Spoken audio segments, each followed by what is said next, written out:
तो आत्महत्या कर लूंगा, और मैं नहीं बचा पाया, इसलिए मैं अब आत्महत्या करने जा रहा हूं। द्वारिकाधीश ने कहा, बिना मतलब आप हथमोल ले लिए,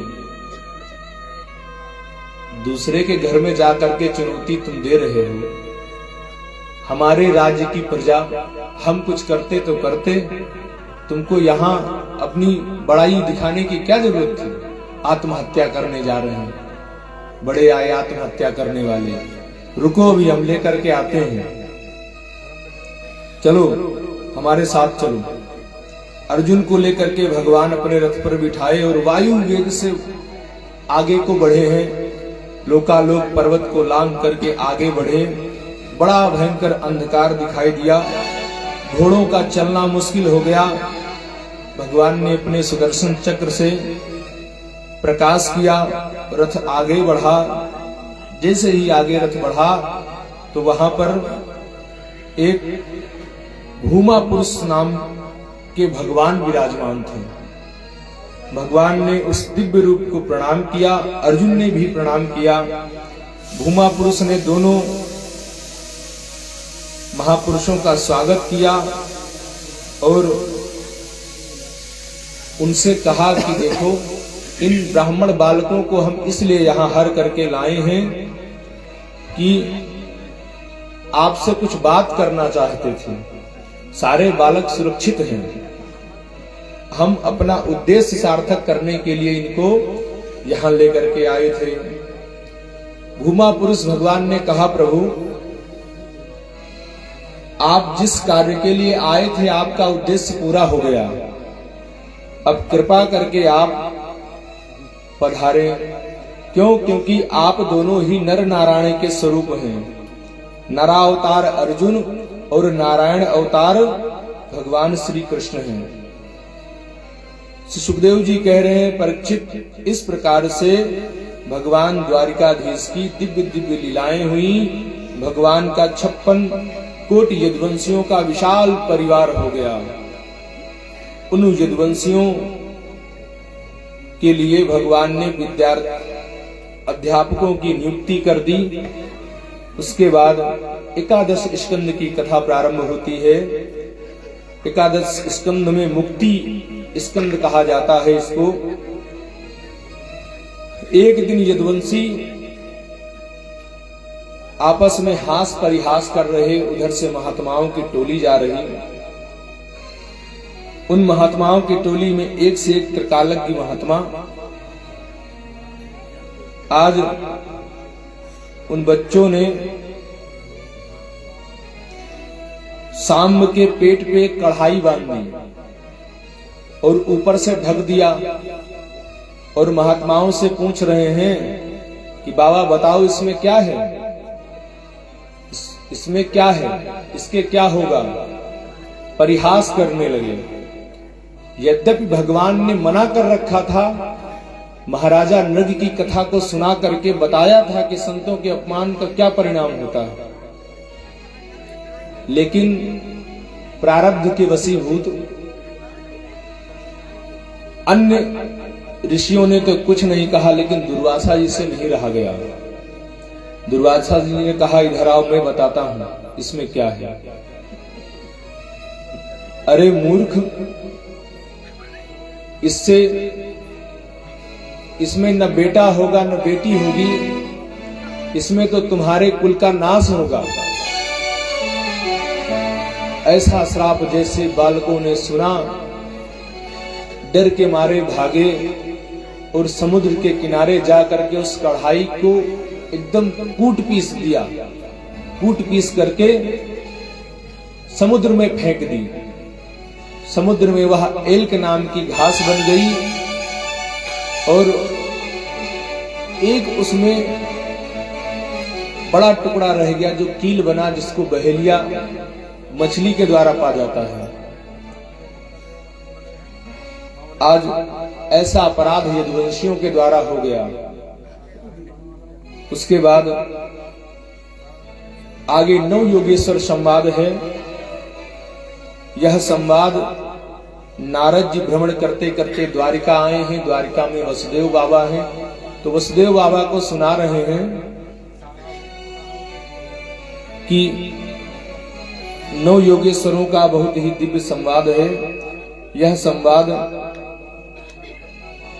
कवि हरि अंतरिक्ष प्रबुद्ध पिप्पलायन आविहोत्र धूमिल चमस तथा कर भाजन नामक 9 महात्माओं के कारण बना है। उन्हीं के उपदेश हैं इसमें।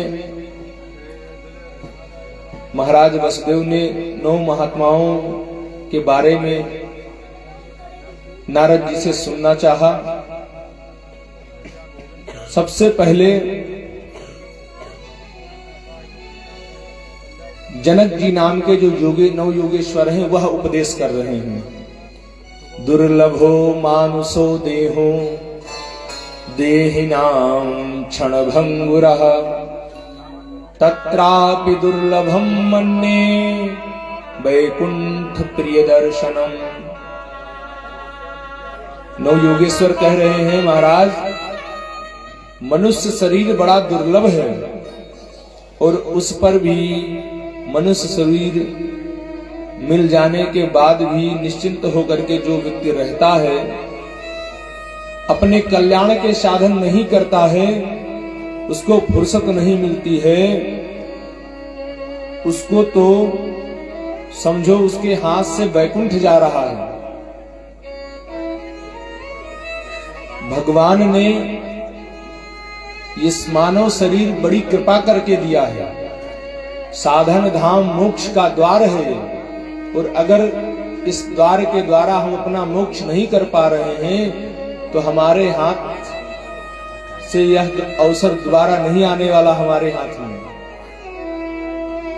भगवान बहुत धन दे तो धर्म करो। धर्म से धन नहीं कमाना, धन से धर्म करना, क्योंकि धर्म से धन कमाने वालों की दशा बहुत खराब होती है। धर्म से धन नहीं कमाना चाहिए, धन से धर्म करना चाहिए। समझ में आ रही है बात? धन से धर्म करना चाहिए और धर्म से धन नहीं कमाना चाहिए। वह बहुत ही अहितकारी होता है। और धन से यदि धर्म करोगे तो धनात् धर्मः ततः सुखम। धन से धर्म होगा और धर्म से सुख मिलेगा।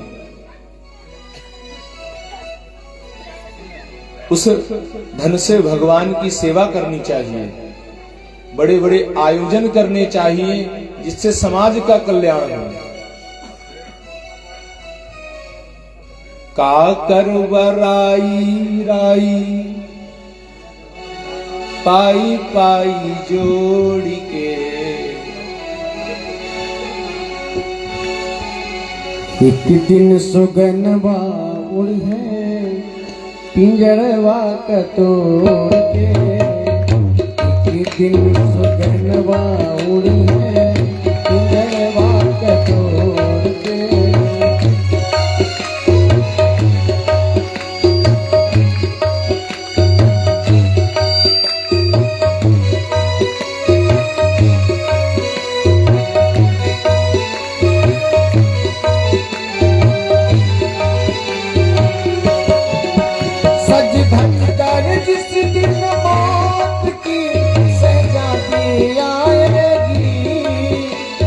सोना काम आएगा न चांदी आएगी, न सोना काम आएगा न चांदी आएगी। सच कर जिस दिन मौत की सैलानी आएगी, न सोना काम आएगा न चांदी आएगी। सोना काम आएगा न चांदी आएगी।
सोना काम आएगा ना चांदी आएगी, न सोना काम आएगा ना चांदी आएगी।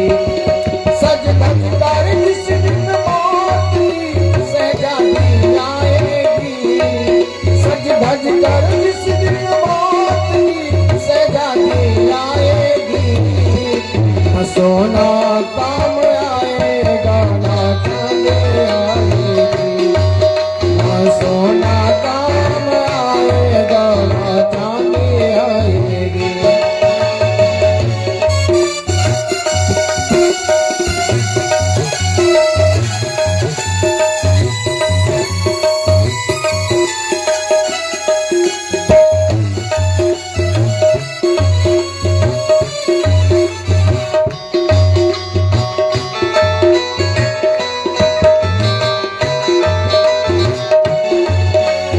कर्मों का प्रताप तूने पाया मानव तन, कर्मों का प्रताप तूने पाया मानव तन, अब पाप में डूबा है मूरत मूरत तेरा मन।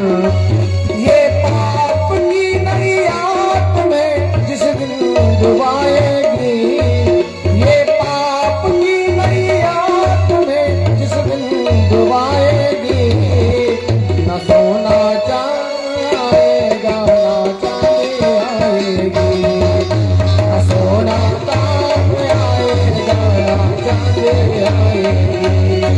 सज धज कर जिस दिन मौत की सजाती आएगी, सज धज कर जिस दिन मौत की सजाती आएगी, न सोना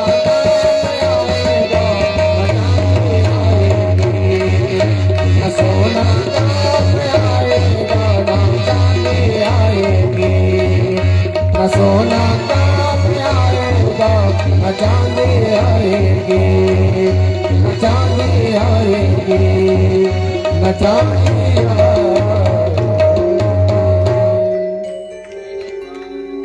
लाल की जय हो।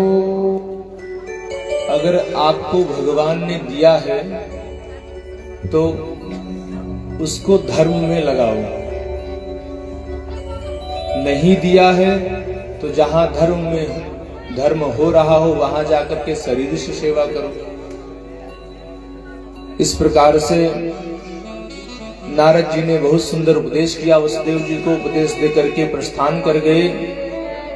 अब भगवान के पास देववृंद प्रकट हुए और दिव्य स्तुति करके भगवान से कह रहे हैं, प्रभु आपकी लीला का उद्देश्य पूरा हो गया, आप कृपा करके अपने परम धाम को गमन करें। 125 वर्ष तक भगवान बालकृष्ण लाल ने इस पृथ्वी पर अपनी लीलाएं की। उसके पश्चात एक दिन प्रभात समुद्र के किनारे मदिरा में मदान्ध यदुवंशियों के द्वारा आपस में झगड़ा हो गया।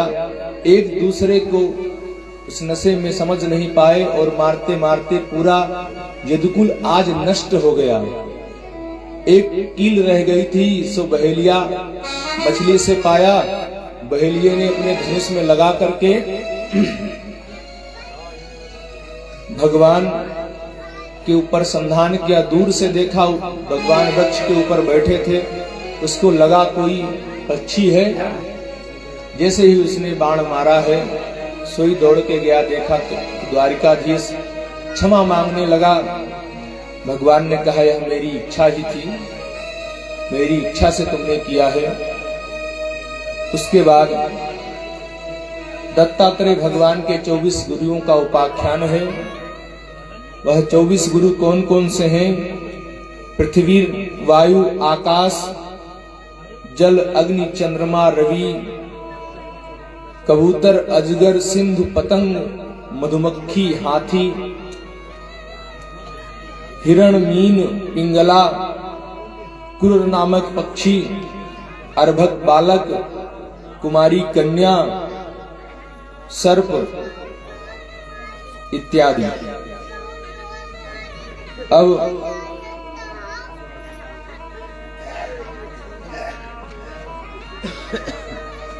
अंतिम अध्याय है द्वादश, अंतिम स्कंद है द्वादश स्कंद। इस स्कंद में कलयुग के कलुषित प्राणियों का कल्याण करने की कामना से भगवान श्री कृष्ण अपने उस दिव्य विग्रह को श्रीमद् भागवत में स्थापित कर देते हैं। भगवान के अंतर्ध्यान होते ही कलयुग ने जब पैर जमाना प्रारंभ कर दिया, तब उद्धव जी ने भगवान से कहा था कि प्रभु आप तो जा रहे हो, आपके भक्तों का कल्याण कैसे होगा? तब भगवान ने कहा कि मैं अपने स्वरूप को इस श्रीमद् भागवत में स्थापित करके जा रहा हूं, इसीलिए इसको भगवान बाल कृष्ण लाल की वांग्मयी प्रतिमूर्ति माना जाता है। ये शब्द ब्रह्म है। और आगे कलयुग के वर्णन में कह रहे हैं कि संभल ग्राम में भगवान कल्की का अवतार होगा। उत्तर प्रदेश के संभल जिले में विष्णु यश नामक ब्राह्मण के यहाँ कल्की भगवान का अवतार होगा। सांवला सरोना विग्रह होगा, श्वेत अश्व होगा, दिव्य सुगंध होगी, दुष्टों का संहार करके धर्म की स्थापना करेंगे। मरु और देवापि राजा जो कलापक ग्राम में तपस्यारत हैं, उन्हें प्रकट करके सूर्य वंश और चंद्र वंश की पुनः स्थापना करेंगे। बस यहीं से सतयुग, यहीं से कलयुग का प्रारंभ हो जाता है। कलयुग के जब 800 वर्ष शेष रहेंगे, तब कल्की भगवान का अवतार होगा। इस कलयुग की आयु 4,32,000 वर्ष है और अभी मात्र 5,323 वर्ष हुए हैं। कलयुग का यह कलयुगे प्रथम चरण, ये पहला चरण है। उसके बाद आज परीक्षित ने कहा, गुरुदेव समय पूरा हो गया है, तक्षक अभी तक नहीं आया। इस दिव्य कथा का श्रवण करके परीक्षित जी निर्भीक हो गए कि भगवान का वो अमृत हमने पान कर लिया है कि अब हमें मृत्यु से कोई भय नहीं है। लेकिन परीक्षित जी के पुत्र जन्मेजय ने सर्प यज्ञ कराया है, सभी सर्पों को नष्ट करना चाहते हैं। महात्माओं ने जाकर के रोका कि यह मृत्यु लोक है, जो आया है सो जाएगा। परीक्षित की भी मृत्यु निश्चित है, इसके लिए एक योनि का अंत न किया जाए कि सर्प योनि ही नष्ट हो जाए। ऐसे अहम ब्रह्म परम धाम ब्रह्माहम परमं पदम एवं समीक्षितात्रात्मा अन्याधाय इसकले।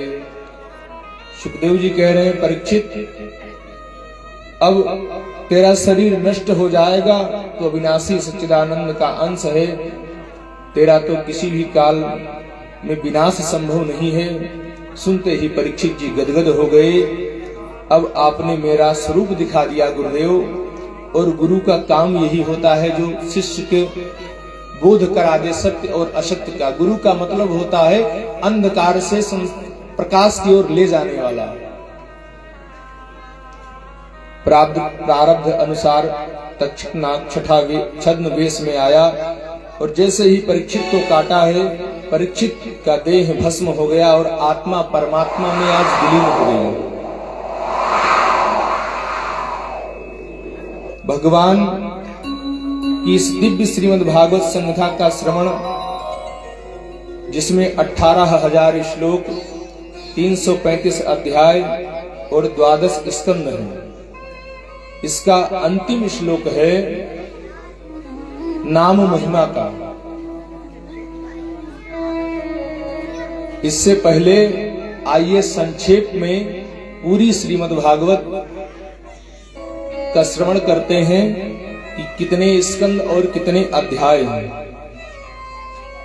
सबसे पहले महात्म प्रकरण आता है जिसमें भगवान की वंदना, सूत सौनकादि मिलन, नारद सनकादि संवाद, नारद भक्ति संवाद, आत्मदेव ब्राह्मण की कथा, धुंधकारी और गोकर्ण का वृत्तांत। फिर प्रथम स्कंद में सूत सौनकादिक संवाद, वेद व्यास भगवान की पुराण रचना, नारद जी के पूर्व जन्म की कथा, अश्वत्थामा का तिरस्कार, उत्तरा के गर्भ की रक्षा, परीक्षित जी का जन्म और परीक्षित जी की दिग्विजय की कथा। उसके पश्चात परीक्षित जी को श्राप, फिर गंगा तट पर सुखदेव जी का आगमन, ये प्रथम स्कंद में। द्वितीय स्कंद में भगवान का विराट स्वरूप, विभिन्न अवतार, पुराण के 10 लक्षण, विदुर का अपमान, मैत्री विदुर संवाद, 9 सर्ग वर्णन, काल निरूपण, ब्रह्मा के शरीर और मन से सृष्टि, दिति का गर्भधारण, जय विजय को श्राप, दिति पुत्रों का जन्म। अब कपिलोपाख्यान, माता को योग सांख्य योग की शिक्षा देना, भगवान कपिल के द्वारा और जीव के गर्भवास की स्थिति का वर्णन। चतुर्थ स्कंद में मनु कन्याओं के वंश का वर्णन, शिव दक्ष का द्वेष, ध्रुव चरित्र, पृथु चरित्र, प्राचीन वर्ही आख्यान, पुरंजन आख्यान।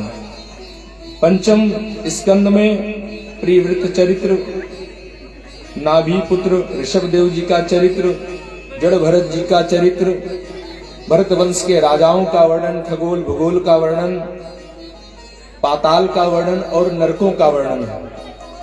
षष्ठम स्कंद में अजामिल आख्यान, हंस गुह्यक स्तोत्र, दक्ष कन्याओं का वंश, अदिति वंश, वृत्तासुर वृत्तांत, दिति वंश। सप्तम स्कंद में नारद युधिष्ठिर संवाद, हिरण्याकश्यप प्रहलाद चरित्र और चारों वर्णों के धर्म कर्म के लक्षण। अष्टम स्कंद में मनुओं का वर्णन, गजेंद्र मोक्ष, दुर्वासा ऋषि का श्राप, बलि बामन प्रकरण, मत्स्य अवतार की कथा है। नवम स्कंद में मनुवंश, अम्बरीश जी का चरित्र, इक्ष्वाकु वंश, मानधाता वंश, भगवान राम जी का दिव्य चरित्र है। उसके बाद चंद्रवंश, नहुस ययाति चरित्र, पुरुवंश, रंतिदेव का चरित्र और यदुवंश। फिर दसम स्कंद में भगवान का जन्म, पुतना उद्धार, नामकरण, माखन चोरी, नंद यशोदा, वृंदावन प्रस्थान, वत्सासुर, अघासुर, कालिया दमन आदि भगवान की दिव्य लीलाएं। उसके बाद जरासंध युद्ध, द्वारिका निर्माण, कृष्ण रुक्मणी विवाह,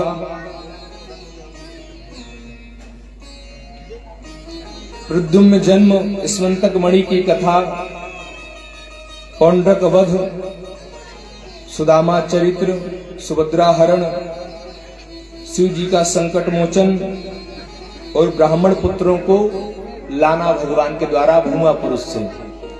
अब एकादश स्कंद की कथा आती है, यदुवंशों को ऋषियों का श्राप, 9 योगेश्वर संवाद, श्री कृष्ण उद्धव संदेश, हंसोपाख्यान, भक्ति योग और भगवान की पूजा के प्रकार, उद्धव जी का अंतिम संदेश, यदुकुल का संहार, भगवान का स्वधाम गमन। अब अंतिम अध्याय है, स्कंद है 12 स्कंद। इसमें कलयुग के राजवंशों का वर्णन है, युग धर्म का वर्णन है, प्रलय वर्णन है, श्री सुखदेव जी का अंतिम उपदेश है, सर्प सत्र और 18 पुराणों के नाम व श्लोक। उसके पश्चात श्रीमद् भागवत का अंतिम श्लोक। भगवान की कथा इतनी है कि न पूरी कही जा सकती है, न पूरी सुनी जा सकती है। हरि अनंत, हरि कथा अनंता, कहां सुनहि बहुविध सब संता। आइए इस श्रीमद् भागवत के अंतिम श्लोक का सब लोग साथ में उच्चारण करेंगे, हाथ जोड़ करके नाम संकीर्तनम यस्य नाम संकीर्तनं यस्य सर्व पाप प्रणाशनम सर्व पाप प्रणाशनम प्रणामो दुख समनस्तम प्रणामो दुख समनस्तं तम नमामि हरिं परम तं नमामि हरिं परम तम नमामि हरिं परम। तं नमामि हरिं परम। जिन भगवान के नाम संकीर्तन का स्मरण करते सर्वथा पाप नष्ट हो जाते हैं, उनके चरणों में समर्पण सर्वदा के लिए हमारा आपका बना रहे। भगवान उस परम तत्व में हम जैसे कली कलुषित जीवों को अपनी ओर लगाए रहे, यही भगवान से प्रार्थना है। बोलिए भागवत भगवान की जय। इस दिव्य श्रीमद् भागवत कथा सप्ताह ज्ञान यज्ञ का बहुत ही सुंदर आयोजन यजमान उदयराज यादव और उनके भ्राता श्री गोकुल यादव के सहयोग से, उनके सपरिवार परिकर के सहयोग से आज विश्राम को जा रहा है। सभी के द्वारा यथा योग्य बहुत ही सुंदर सेवा की गई और प्रयास किया गया। देखो, धन संपत्ति सबके पास होती है, लेकिन भगवान के काम में जो लगे वही सार्थक है। न जाने कितने इनसे अधिक धनवान होंगे, लेकिन भगवान का सत संकल्प जिसके अंतःकरण में आ जाए, भगवान उसे ही पवित्र करते हैं।